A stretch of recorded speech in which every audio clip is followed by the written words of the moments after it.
Welcome on in. This is the RotoWire Fantasy Football Podcast. I'm your host, John McKechnie. That is Mario Puig. It is the off season, which means it is draft season. But before that, we're going to unpack some of our last final Super Bowl thoughts. It's Thursday, so we're not going to go too hard at what happened on Sunday, but just give some general thoughts. But the meat of today's show is going to be starting off our position-by-position preview of this rookie class that's incoming. We're going to kick things off with the quarterbacks. So we'll be talking Cam Ward, Shedeur Sanders, anyone else who warrants some discussion as we get ready for draft season. But Mario, a week ago at this time, we were talking through the Super Bowl matchup, and kind of the conclusion I came to as we wrapped it up. We really unpacked it on both sides.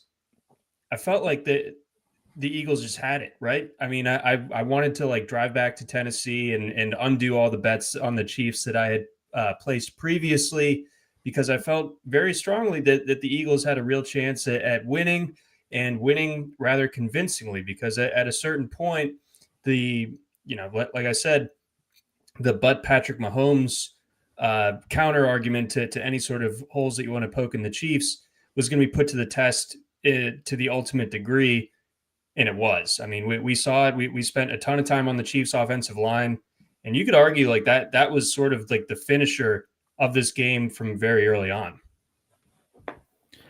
Yeah, I think the left side of the offensive line for Kansas City, not that it's like a blame them type of deal, because it was an understandably difficult situation, but as much as you can't really blame guys like Thuney and Caliendo for how it went, detail-wise, just objective description of what happened, it is that those two guys were a points of weakness that the previous Super Bowl winning Chiefs teams did not have. So I don't know why there was such a drop-off from Donovan Smith. I think that must have been who they had last year.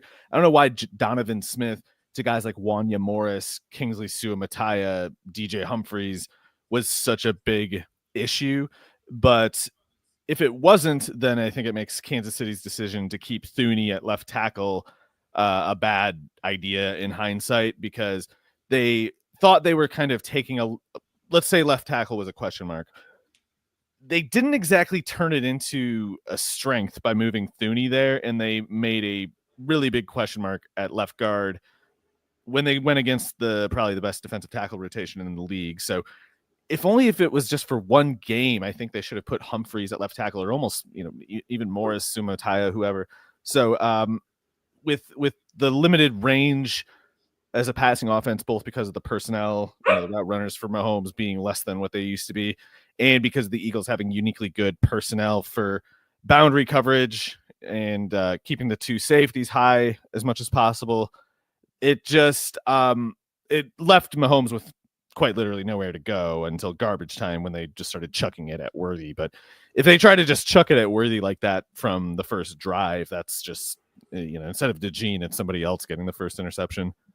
Yeah, I thought so too. So, I mean, the garbage time was obviously garbage time for a reason. The Eagles just took it to them for basically the entire duration of the game. I mean, they put it pretty much out of hand almost by halftime, and then certainly I felt like by mid to late third quarter, this one was put to bed. So, got to give the Eagles a lot of credit. I think that, as we talked about, unit by unit, they were the best team. I think a lot of the times we've seen Super Bowl winning teams that maybe don't have, and this is taking nothing away from Jalen Hurts. I'll get to that momentarily, but part of the DNA, I feel like oftentimes of a team winning the Super Bowl that may not have the best quarterback in the league is having that elite pass rush. I feel like that's kind of next up, and being able to dictate terms in that way. And the Eagles were able to do it famously, did it without even blitzing, really. I mean, they were just able to get home with just 4 down linemen,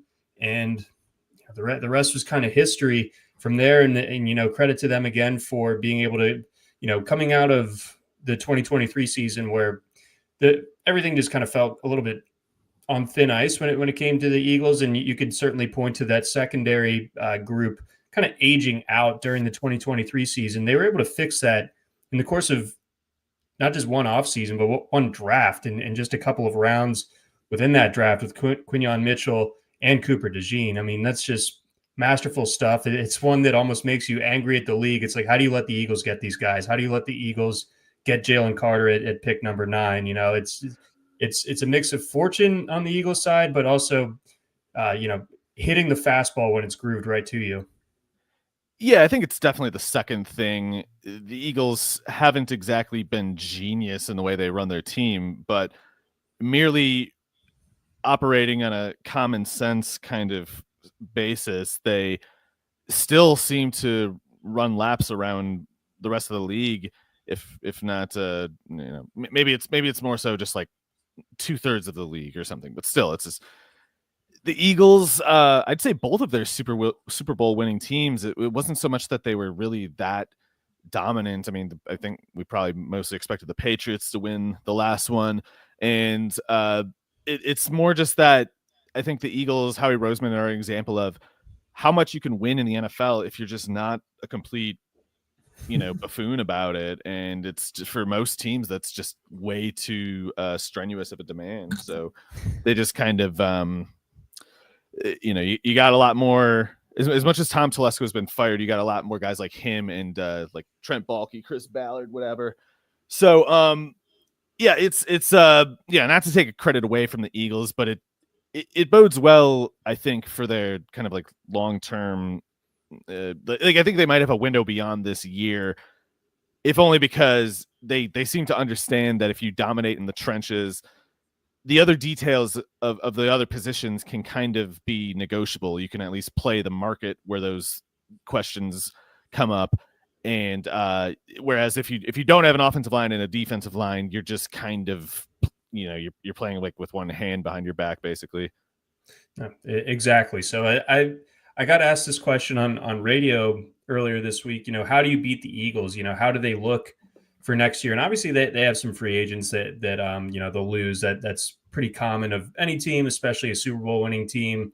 A guy like Milton Williams having one of the games of his life, in his potentially last game for the Eagles, he could certainly get a big bag thrown his way, but it still feels like they got it all back for next year. And I always push back on the idea of like, whenever there's a Super Bowl winner, that there's a blueprint. It's like, you can't just blueprint your way into like, you can theoretically do it. Like, okay, we got to build the trenches, but actually hitting on those picks and those signings is a completely different story, as you kind of alluded to there with Roseman just simply not screwing up with a lot of these decisions. So long way of saying, looking ahead to next year, unlike how I felt about like the 49ers coming into this past year, feels like the Eagles really are built to be the toughest team in the NFC once again. And now all of a sudden, the Lions are kind of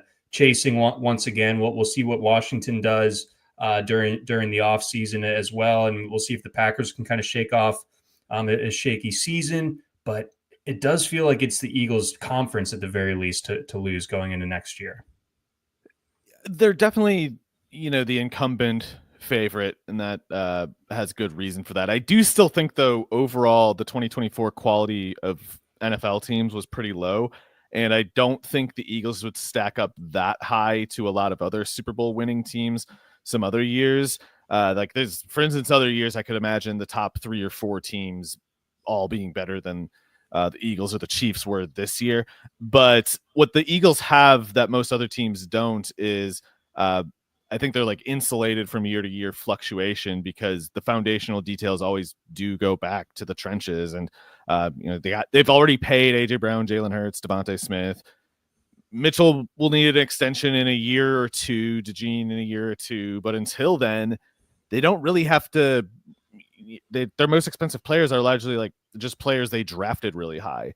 So that's the one thing I will say about the Eagles more specifically too, is that I think would have been tested more at all these positions, all these defensive positions where they were otherwise winning so importantly in the Super Bowl, if the Chiefs were just a better team. Like if the Chiefs had a good left tackle instead of Thuney there, and if they had Thuney at left guard where he's dominant instead of Caliendo who was getting whipped, and if they had Rashee Rice, if it was Kelsey of 2 years ago, stuff like that, I think might have changed the outcome of the game. But it definitely is easier said than done getting an offensive line that can manage the Eagles' pocket pressure and have the pass catching personnel to threaten their corners. But I do think there's probably a way, and in any case, the way you beat the Eagles more generally is you make Jalen Hurts throw the ball more than 30 times, and the Chiefs couldn't do that. You could see maybe you could say it's a chicken or the egg kind of thing, but like Jalen Hurts throwing the ball 22 times was part of negotiated outcome between the offense and the defense where the Eagles were on the winning side. And I think you see reliably that they're on the winning side more when they get that versus when they try to throw it, 35 times or whatever. Agreed. And I think that, that's sort of their MO going into next year. That's a big recipe for success for them. Don't want to spend too much more time on this, but, I do think it's worth discussing the Chiefs' end of this as far as their offseason goes. Yeah, okay. They'll be back next year, probably in the Super Bowl, probably win it. But yeah, they really just got to fix the left side of the offensive line, and just the left tackle basically is all. They do, and I think that can be done in this coming draft class. Sua Mataya might get better himself. Like he was an underclassman too. Right, and he was a fairly high draft pick, like top 40. He's Sewell's cousin, so he must be, pretty good. Absolutely. And then last thought on the Eagles. This is a very loaded defensive line class, and so I think it's almost to the point where like they could let Milton Williams go and just like they will. Yeah. He only played something like 477 snaps as a career high, which some teams' third defensive tackles go over, and he's probably a good player, but that's basically a nickel formation specialist, and he's going to probably cost like 18 million a year or more. So Eagles are going to net the third round comp on that one. Yes, I think so too. So the rich get richer in that sense. Before we get on over to bring down this group of rookie quarterbacks, we got a message from our friends over at Edge Boost. Have you ever had a debit card declined or had to call your bank at 3 a.m. in Vegas? Edge Boost is the first consumer-facing online bank dedicated to the gaming industry. There are numerous benefits to using Edge Boost, including $250K per day in debit deposits, unlimited withdrawals, cashback on sports betting, DFS, and sweeps, 100% approval for all gaming activity, financial segmentation for discretion, and responsible gaming, compatible today for prediction markets, iCasino, DFS, sports betting, lottery, brick-and-mortar casinos, horse racing, and sweeps. No transaction reviews or account freezes. Visit edgeboost.bet today and use promo code ROTOPOD. That's promo code ROTOPOD. We also got a message from our friends over at Blue Wire. And look at that. We are back. We are talking rookie quarterbacks for the 2025 NFL Draft. Overall, that if you were expecting a class with the depth of last year's and the top end talent, this is not the one for you. It's not as bad as, say, the 2022 draft where Kenny Pickett was the first quarterback off the board, just a totally unforced error by the Steelers. Although he did play in the Super Bowl, he is a Super Bowl champion. It's just maybe not exactly how the Steelers drew that up. John, he's going to be a really good slot receiver this year, so it was good. It was that pick will vindicate itself. I mean, you could argue it already has. So this class doesn't quite have that level to it, but quarterback thirst exists in the NFL. It exists certainly in the NFL draft. It certainly exists among teams that are picking high in the NFL draft. It'll be interesting to see what the Titans want to do, if they want to kick the tires in free agency or make a trade. I don't think that they're going to stick with Will Levis as the guaranteed starter going into next year. I kind of expect them to take Abdul Carter, the Penn State edge rusher. I kind of expect the Browns to go ahead and take Travis Hunter, but that's neither here nor there. But there are some teams drafting high that are going to be in that quarterback market. And I think the sort of consensus number one guy right now is Cam Ward. And he had a pretty fascinating and decorated college career. Started out at Incarnate Word. Fun teams at the FCS level that they're known for chucking it. And certainly he did that. He topped out at 590 pass attempts his last year at Incarnate Word, threw for 47 touchdowns in that year. That, of course, got the attention of some FBS teams, some Power 5 teams. Goes to Washington State, has a pretty strong tenure there, combines for 48 touchdowns over 2 seasons, 16 interceptions. Not a eye-popping YPA, but kind of system-based as far as that's concerned. 7.1 YPA was his count there, 65.5 completion rate. And then he really kind of gets himself officially onto the draft radar this past year as a transfer, goes to Miami, leads the Canes to, what was a very good year. They fell a little bit short at the end, having lost to Georgia Tech and Syracuse towards the end of the season to kind of dash their ACC title and therefore college football playoff chances, but throws for over 4,300 yards, throws for 39 touchdowns. YPA jumps up to 9.5. What are we looking at when we're looking at Cam Ward transitioning to the next level? I don't really know what to think about Ward exactly, but his stats kind of creep me out, like especially his third year at Washington, third year in college is, I guess you'd say first at Washington State. But for a third-year college quarterback to finish a season with a completion percentage under 65%, a yards per attempt at 6.5, that kind of stuff is difficult for me to get over. And even at Incarnate Word, where it's cool that he rose up from a place like that, going to Washington State and then Miami, Florida. I think it indicates there must be something about the way Cam Ward can kind of establish himself in a quarterback room, locker room, or whatever, at least. So that's definitely part of the puzzle. And he definitely seems to have good sort of instincts as a quarterback. It's more the moxie with Ward that gets him by than the tools. But I just don't see enough like polished production to look past the lack of tools. And for a college kind of spread system sort of quarterback to not be able to push for 70% completion in any of his seasons, and to not until his fifth year at the FBS level anyway get over something like 25 passing touchdowns, it's too easy at the college level for quarterbacks who aren't NFL caliber passers to put up better numbers than this. And I don't recognize easily enough the traits of Ward to say like he's too deficient in this area or whatever, or like he can offset his issues if he gets better in this area or that. I just kind of don't want to deal with it, honestly. And the idea of him going in the top 5, and it seems like there's a totally good chance Ward's the first quarterback. At the very least, it seems like he'll go in the top 3 or something like that. I just don't understand it. I really don't. To me, he may well be the best quarterback in the draft. I don't have really an opinion on that question, but I don't think I'd take Ward normally until, I don't know, like the mid-second round or something. I think a guy like JJ McCarthy probably would go in the early second round in a league with a quarterback market that made any sense. And I think McCarthy's clearly a lot better than Ward. Yeah, with Ward, watching him, especially at Miami this year, I kind of got like the sort of like the negative things that you would say about Caleb Williams' game translating. I got a little bit of that, but like at a degraded level.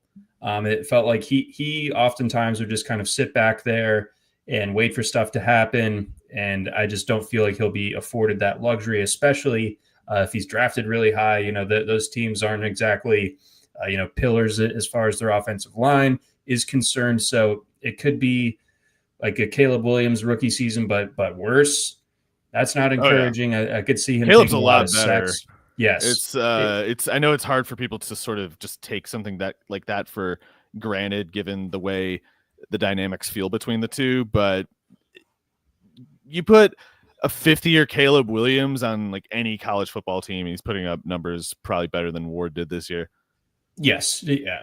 Almost like no question about it. So, yeah, I have my doubts about his game translating. Like the only thing I really like is the sort of quick release that he's got. I think he's got decent arm strength, but I'm just not completely sold on him either. He just kind of might be the best of a bad bunch, and you can always kind of bet on the NFL draft, kind of pushing up a guy that plays quarterback a little bit higher than they should. Like you were saying, if this was a reasonable meritocracy as far as the draft was concerned, then McCarthy would have gone in the second and Ward going later. But this is the luck of the draw. Ward comes back for that last year, has a good final season, and bada bing, bada boom, he's probably going to be the first quarterback off the board for better or for worse. But I'm not moving dynasty assets personally to get the pick where I would acquire him. I think receiver and running back and tight end even are too appealing in this rookie class to really want to, unless I'm really sunk at quarterback, I suppose. Let's move on to the next guy. Popular QB2. I feel like we might shoot this one down, though. Let's talk about Shedeur Sanders. Obviously, son of Deion Sanders. Comes out, or gets started at Jackson State. Has a good career there, 70 touchdowns in 2 seasons, 14 interceptions. Goes up to Colorado. 2023 was an uneven season for the Buffs generally, but he has the 27-3 touchdown to interception ratio in that season. Then this year, Colorado was a lot of fun to watch. Obviously, had Travis Hunter, LeJonte Wester, Will Shepard. The list kind of went on, Jimmy Horn even. So they had a lot of guys to work with. Shedeur Sanders did. Throws for over 4,000 yards, throws for 37 touchdowns. A little more reckless with the ball, 10 interceptions this past year, but completion rate of just under 75, 8.7 was his YPA. I think there's some things that are good about Sanders' game. I think he's good at recognizing. I think he throws a good, accurate ball. I'm kind of the opinion that the arm strength is a bit of a non-starter as far as his pro projection goes. Yeah, it's concerning. Like you were hinting at before with Cam Ward, Ward at least has this sort of like wrist generated velocity kind of thing that you don't see that often. And it does help him in certain situations where he doesn't have a whole lot of time or space to set up a throwing platform. And that affords him the ability to make some throws that not all quarterbacks can make. But with Sanders, as much as there are clear positives in that he's clearly got like good quarterback just temperament to be able to be a 4-year starter at the college level, even if the first 2 years were at a Jackson State. He was really productive those first 2 years, better than, for instance, I would say higher quality production than what Ward had at Incarnate Word. But it's just kind of ugly a lot of the times watching Sanders' tape. And as I do, if you care a lot about like unique traits, and in Ward's case, I think the quick release thing gives him sort of like a projectability in the NFL, like the ability to imagine sort of growth in his game, because it is a real tool. I think you can do that in his case. But in Sanders' case, I don't really see where you say like this is something he can kind of leverage at the next level. This is something that can kind of get him through situations that other quarterbacks can't get through. It's as if even to whatever extent Sanders is good at stuff, it's just things that are easily found among most quarterbacks anywhere near the NFL level. And like, for instance, given that Sanders doesn't really seem to have much throwing velocity, given that Sanders can't run, given that he doesn't even have, in my opinion, like memorable accuracy or anything like that, like what specifically do we think he can do that someone like Jake Haener or some 4th round pick type of quarterback couldn't do? I mean, those guys all fall to that area, with very few of them having been like truly unproductive in college. So generally they fall to that area because they have sort of poor tools for projecting NFL viability. And yeah, especially I feel like the really bad looking throws for Sanders are these bubble screens that he sometimes throws. It's like when Sanders throws a bubble screen, which is to say the situation where you see him trying to throw a fastball, like the clearest thing to a fastball, because just trying to get it to the boundary as quick as you can so that guy can start running. You see him take this weird stance, like he's throwing, like he's a catcher trying to throw someone out at second base or something. Like he squares up to the target, and I feel like that's just sort of showing that he strains to create velocity, and the ways that you sort of make up for a velocity deficiency, taking longer windups, taking bigger strides in the pocket, taking more time in general to set yourself up. These margins get pressed at the NFL level in ways that are, very stressful to quarterbacks. And you generally need to be able to answer, the question of like, well, what else can you do at that point? And I feel like Sanders just doesn't have a whole lot. And one thing that's also a red flag with him, I think, is as much as the Colorado offensive line was pretty bad, and fair enough, Sanders at the college level has really low, often negative rushing yardage totals, which is to say his rushing yardage when subtracted with sack yardage is always in the negative. And I feel like that speaks to sort of, as much as he has a good grasp of the field in general, I don't know how sharp his pocket presence really is. I don't know if Sanders can both see the field and sense the rush at the same time. And I worry that the sack rate that he showed was kind of indicating a tension between those two things. And I don't think he has the overall skill level to kind of withstand that sort of hitch in his game. So, looking ahead, we've both done this for a long time, you longer than I even. A guy like this who's kind of built up as QB2 right now, how do you kind of get us to April, get us to late April? What does his draft stock look like come draft day? Like how intense is the microscope going to be, and are scouts going to kind of find similar concerns as you and I have? This is a tough question because I feel like the smart teams in the league would have a very different answer for you than the worst teams, i.e.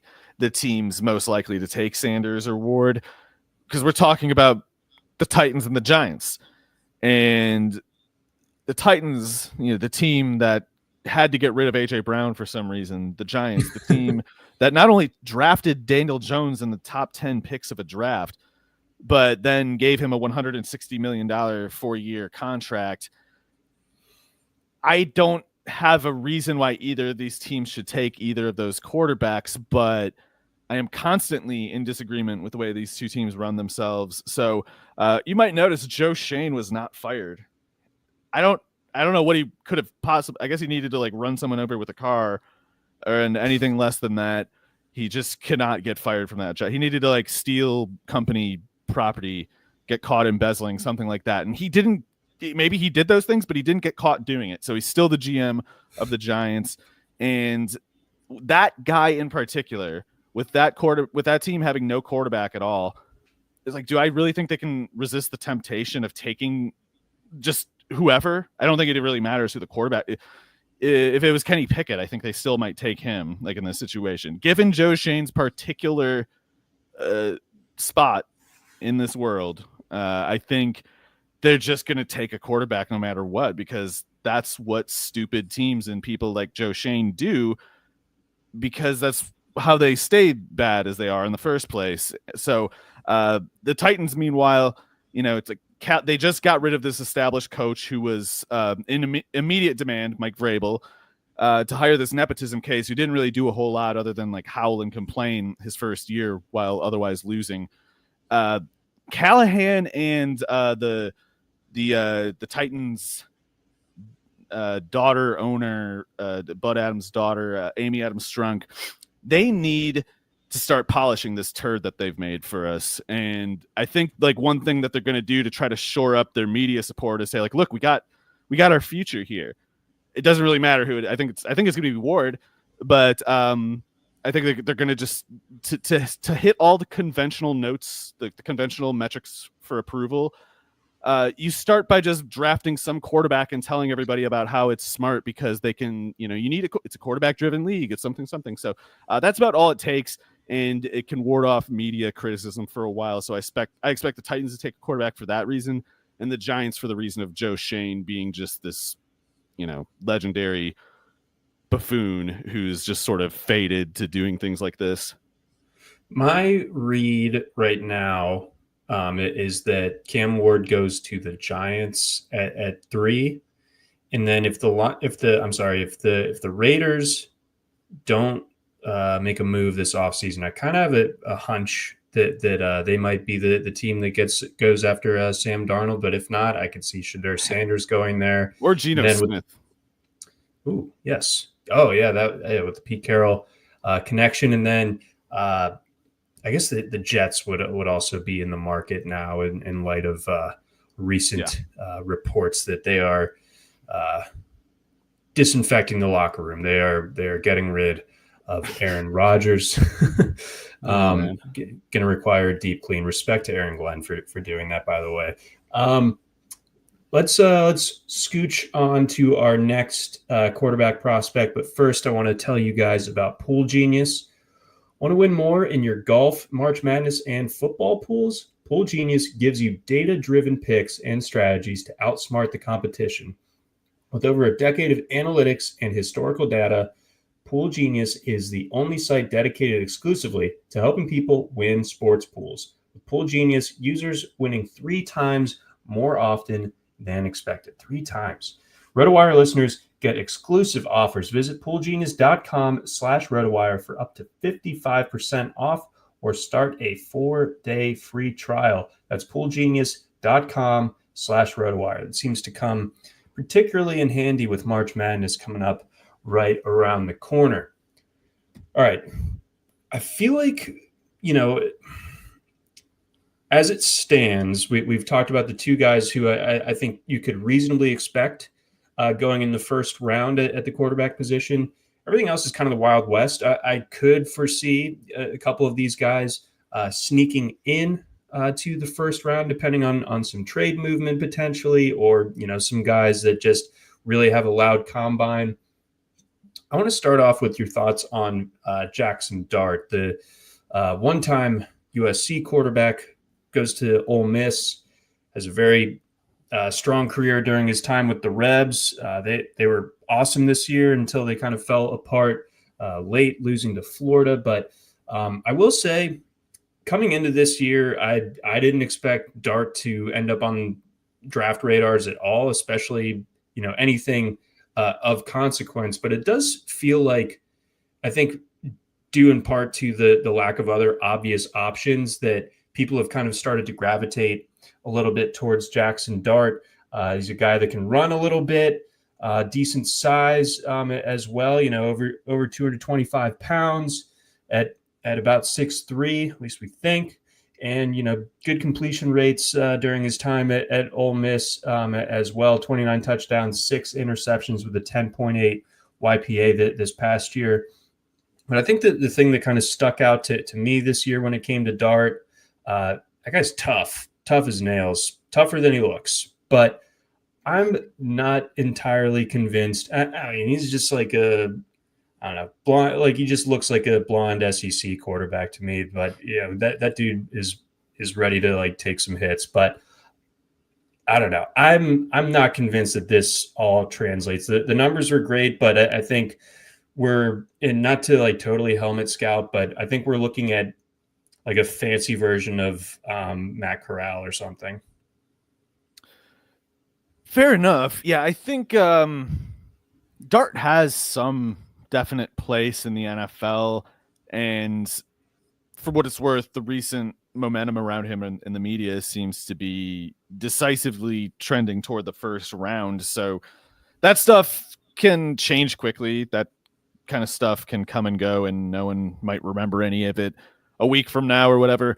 But sometimes it starts. It's the start of something, and in a quarterback class this week, I guess as much as I dismiss the idea of taking Jaxson Dart in the first round relative to how I would run a team, if for some reason the NFL is now full of these teams who take players like Ward and Sanders in the top 5, then I guess I don't know why Dart shouldn't go in the top 10 or something too. I would not do it myself, but really I can't even find a reason to rank guys like Ward and Sanders ahead of Dart in the first place. And which is to say, like, they're all just day 2 kind of picks to me. When I look at Dart, given the lack that, or I would describe as sort of like modest throwing velocity, given that he isn't actually fast, given that he just sort of has the sensibility as a runner, the good sense of opportunism as a runner, he almost seems to me like he would maybe be like an Andy Dalton who throws slightly fewer interceptions, something like that. And I guess there is some kind of value to a player like that, in the sense that that might be the 26th best quarterback in the NFL at a given time. But I don't know if it's the kind of player who's worth committing to at all. Like, it might be more so the kind of player who breaks out as a starter on like a second contract or something like that, or I don't know. But Dart seems to show good downfield accuracy, good, like, especially on touch throws. He's got some good throws, and as you said, he is tough and he doesn't rattle in the pocket, so he'll kind of step up into a perilous situation in the pocket if it's what it takes to get a throw downfield, and in those cases he does a good job of landing his target. But when it's a guy with limited throwing velocity like this, I think you got to worry a little bit about the middle of the field, especially if you're not running a weirdly spread out offense. I don't know how he I don't know if he has the velocity to kind of cut through the limited space that there is at the middle of the field. But between Dart's ability to run pretty well, and by that I guess I mean if he starts a full season in the NFL, he could probably run for something like 400 yards, something like that. It's just, I think he would do so while probably running something like a 4.85 or a 4.9 or whatever. It's not because he's truly fast. It's more just that he's not a statue and he's willing to run and has a decent enough sense of how to do it. But yeah, I would call Dart in any case like a high skill, low tools kind of prospect. And I don't know what that means to everybody. It's just not, it's not the kind of thing I would target in the first round. So, a lot of the times, like, a guy can get a bump at the combine if he really like shows out those physical tools. That he probably isn't going to be one of those guys in your estimation. I would be surprised if so. It's not always easy to tell these things from tape, but when you look at a guy like Dart, he's got the prototypical traits in terms of build, mobility, accuracy, I think you could argue. So if for some reason at USC he's backing up Keaton Slovis instead of starting ahead of him, and if he's got to transfer to Mississippi where it's only after his 4th season in the offseason, while people are otherwise looking at Cam Ward and Shedeur Sanders, if it's only at that point in time that he gets this kind of hype, then I just wonder then why it wouldn't have happened sooner if there weren't some sort of enduring issue, limitation or concern or whatever about something like the tools, because he never gave anybody reason to complain about it, his accuracy, decision making, things like that. So if Dart does show like cutting velocity at the combine, then it at the very least would need to force a reevaluation, because he just didn't show that on the real field. That at once could be something that shows a developmental upside, or it could just kind of raise a new question of like, well, why weren't you just showing this before? Yeah, he's a tricky case. I'm like open to the idea of him getting a closer look, especially in a class again that's this week. But all told, I'm not expecting him to translate into someone that we're putting in our starting lineups in fantasy at the next level. Moving on, let's get national championship winning quarterback. That's Will Howard out of Ohio State, formerly of K-State, a bit of an older prospect with his freshman year coming back in 2020. Had split some time between him and, gosh, would that have been like Skylar Thompson? Skylar Thompson and Adrian Martinez, I think. Wow. Now there's a guy. Like those guys as like rushing special, or Martinez anyway as a rushing specialist or whatever.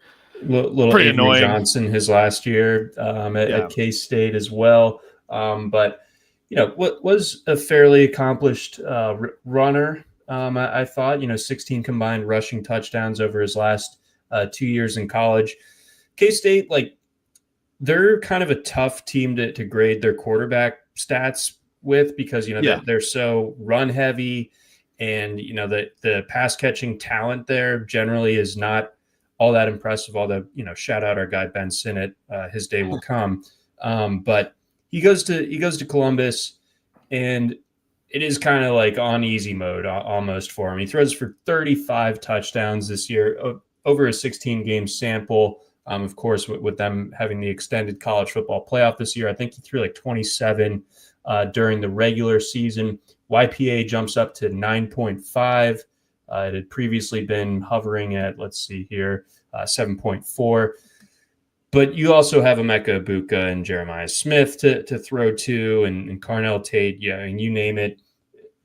Those guys make Will Howard's job easier.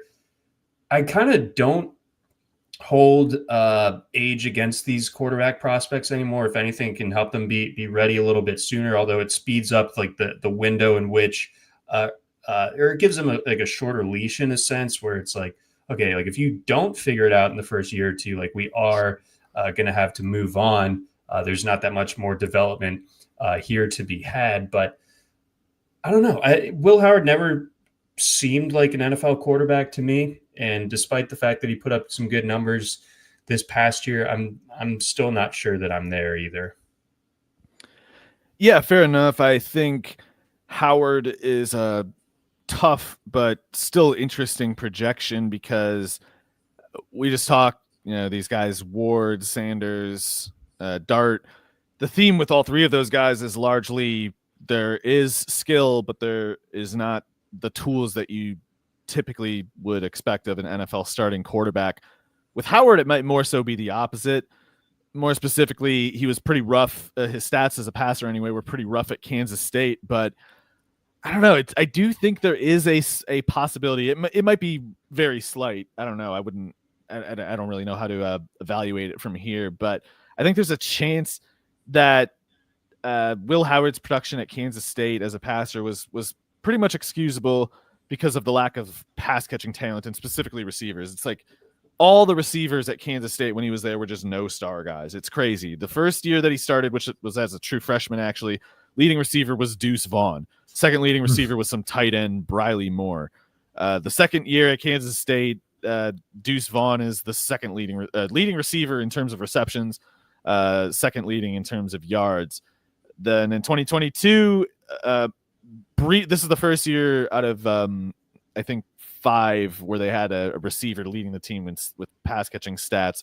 Malik Knowles, who has not done anything in the NFL despite being like a combine invite and getting a real reception as like a kick returner type.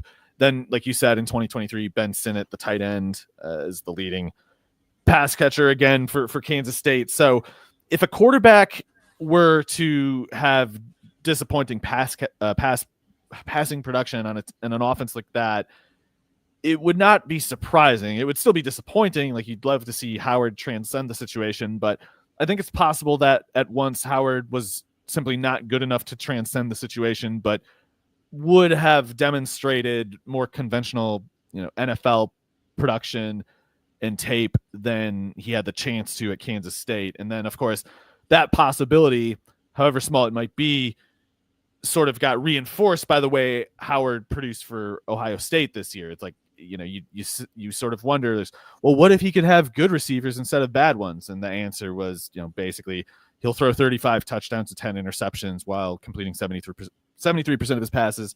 That's 9.5 yards per attempt.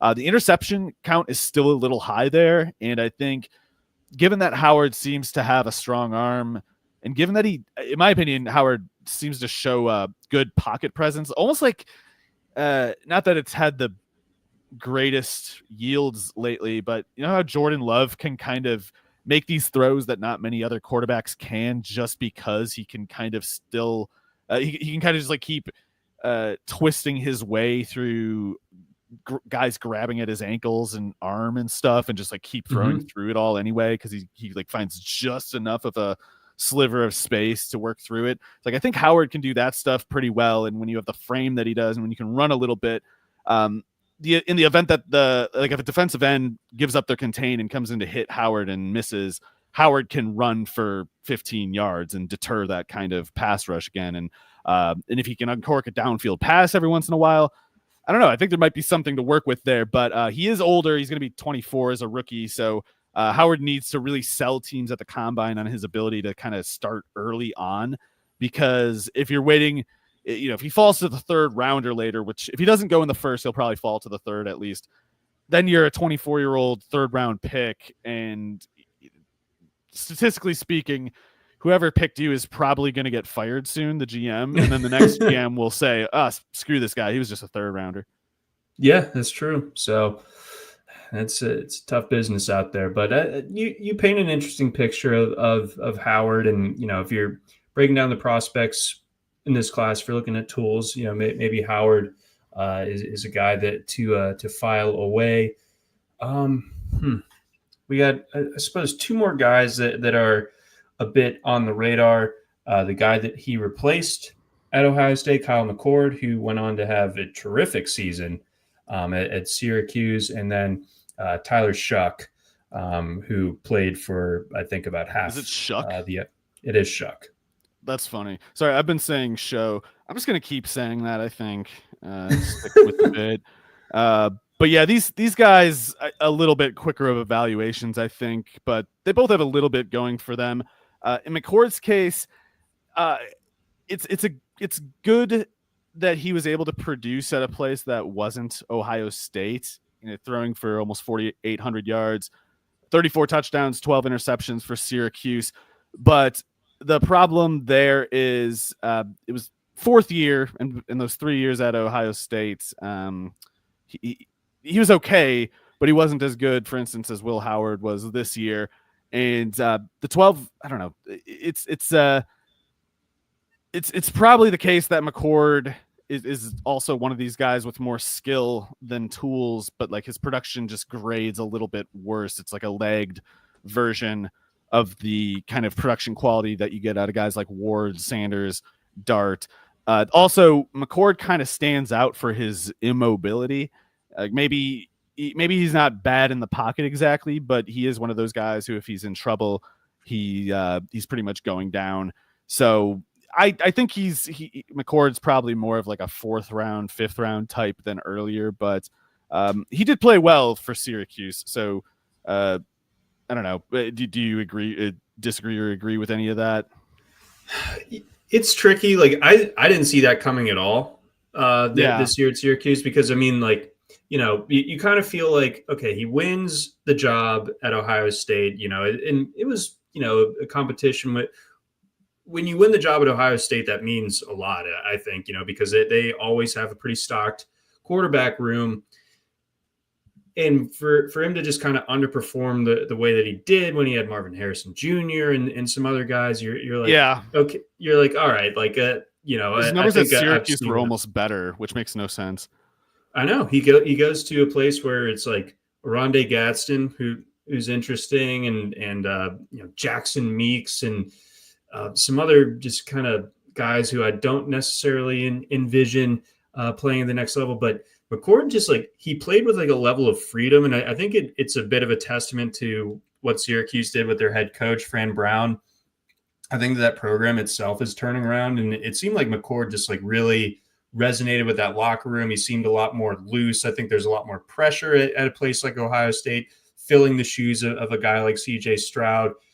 He's able to just kind of play his game this year. And I was happy to see him do what he did. I mean, beating Miami late in the season was huge. Bouncing back after an absolutely horrendous game against Pitt, where he pretty much lost him the game in the first quarter he threw 5 interceptions in that game, almost comical.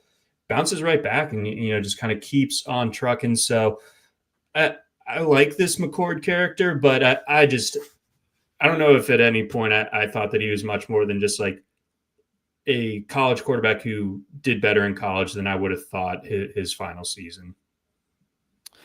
Sure, yeah. I think the soonest he would go is like that day 3 area, but if no one follows up on him, that wouldn't be shocking. In the case of Shough, or Shough as I call him, the theme is largely similar, I feel like, to Howard, but all the indicators, except for recruiting pedigree. I mean, Shough, whatever his name was a pretty high recruit. And he's going to be the next guy up after Justin Herbert. Yeah, so it was weird how he at once had like a little bit of initial success at Oregon after so much anticipation before that. And then he transferred after the COVID year, I think, but he transferred to Texas Tech, got hurt, wasn't particularly convincing when he did play, then transferred to Louisville, more of the same, not convincing exactly. So Shough will get, I think, the kind of like the upside case made for him the same way that I was with Will Howard. But while Shough does have the same build, and he's probably, I don't know. It's hard for me to tell how fast a guy like Howard is versus just how iron-headed he is when he runs the college level. Like sometimes these guys aren't quite as fast or slow as you would expect based purely on their rushing production. But Shough might be kind of objectively, like Shough might be the most objectively toolsy of any quarterback in the draft, if we're calling tools, build, throwing velocity, mobility. So he's kind of whatever. That's something, and his recruiting pedigree, I guess, is something. The production was okay, but he's going to be a 26-year-old rookie, so he's like 2 or 3 years older than Howard is, and the production's just point blank worse, I feel like. So if Shough needs to develop more, even at 26, then that's almost like that's a leash you could extend to almost any quarterback prospect for a while, and it's like I just don't see the reason to distinguish him as a target. But whatever, he'll probably look okay in workouts and stuff like that, and maybe he can crash day 2. I just would be surprised, if only because of his age. Yeah, I think the age thing and bouncing around and this will be kind of a theme, not for too much longer, but with guys playing upwards of 6 years in college now, after the COVID year, and being able to transfer whenever, we're going to get funky profiles such as Shough's here, but I don't know. He was fun to watch it at Louisville. I really liked this Louisville team this past year.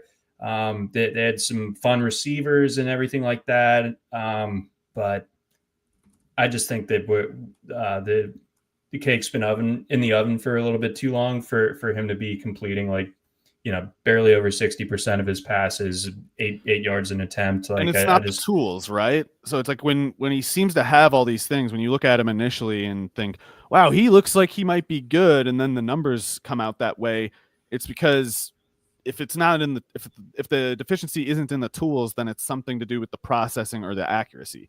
So right. I don't know how no quarterback is going to start in the NFL with like severe processing and accuracy issues. And we'll see what the scouts out there determine when it comes to those facets of Shough's game. But I do tend to agree with you as far as build goes. 6'5", 225, good arm.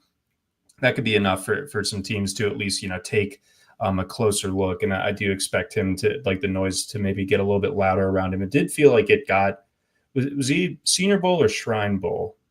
Either one. He was at the Senior Bowl for sure. He might have been at both. I don't know. Either way, it seems like he's getting he's definitely on the radar. I think right now as we get a little bit closer to the combine. Any other quarterbacks that you need to touch on?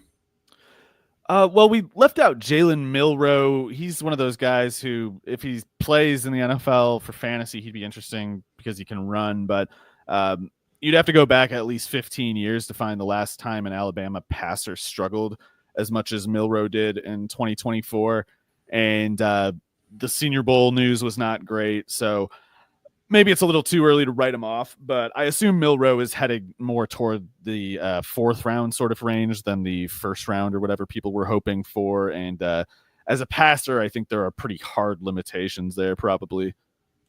I do too. I think, it's funny, even going back to watching the Alabama-Wisconsin game from this past season, the announcers were just like, as long as, and this of course didn't happen, but as long as Wisconsin can prevent the kill shot plays deep down the field and make Jalen Milroe like do a methodical drive, they will be fine. And that kind of was a recurring theme with Milroe, where if it wasn't the home run, Alabama was punting or he was turning it over. Like there was no in between to his game, and those extremes, I think, just it's hard to like bet on that. Getting smoothed out and ultimately like working at the next level. Like, yes, he is an intriguing athlete. He's got pretty electric highlight tape runs and everything. And, he's got the arm to, hit some of those throws deep down the field. But I just don't think it happens nearly reliably enough. And I don't think he does the, intermediate stuff nearly well enough. So I'm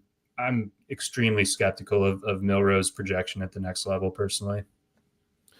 Yeah, I feel basically the same way. And on the case of Dylan Gabriel, it's just like, admittedly, he's the absolute perfect stunt man for Tua Tagovailoa, but I don't think, it's like his realistically making a starter out of him in the NFL level would make an offense be like a left-handed version of the Seattle Russell Wilson teams, but just worse in every way too. So, I think that guy's going to go in the fourth or the fifth and probably just, never really play.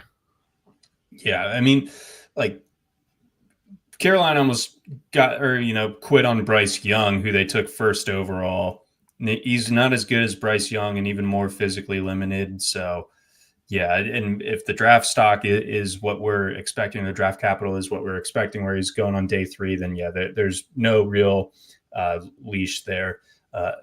I don't know if the radar gun was broken at the Senior Bowl, though. They did say he threw it like 70 miles an hour, which is crazy if that's true. But I mean, he might have surprisingly strong throwing arm, but platform-wise, he wouldn't be able to let it rip that way in a game anyway, except on bubble screens, because he has to put loft on throws or else it just clangs off of somebody's head.